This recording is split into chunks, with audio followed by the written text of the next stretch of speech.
Welcome to Sweet Life Beat Life. We hope this video helps. In this video, I will show how to play The Sims 4 on Android only way. Start by confirming your Android device meets performance needs and has ample storage available.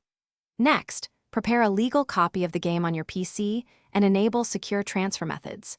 Use an emulator bridge or remote play solution that supports controller input and touch mapping. I will guide you through each configuration step and common fixes in a friendly, easy manner. Begin by setting up your PC with The Sims 4 and ensuring games run smoothly on desktop.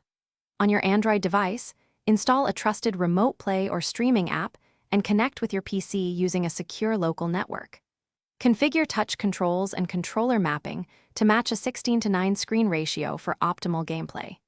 Test performance with a short session, then adjust streaming quality and input latency to balance visuals and responsiveness. If you are finding this video helpful, please subscribe and like so I can keep making useful guides. On another note, quick recommendation. Stay hydrated during long play sessions with the Owala water bottle you saw here. It keeps drinks cold and fits cup holders easily. I honestly use it while testing games, and it makes sessions comfier. Check the description for the link and other deals. Now let's get back to the video. When problems arise, start with simple fixes to save time and avoid frustration.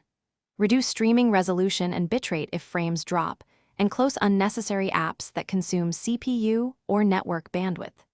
Reconfigure input mapping for any unresponsive commands, and test different controller profiles until responsiveness feels natural. Keep your PC graphics drivers and The Sims 4 up to date to prevent unexpected errors, and reboot both devices if connectivity problems persist. Thanks for watching. Consider subscribing if we helped you.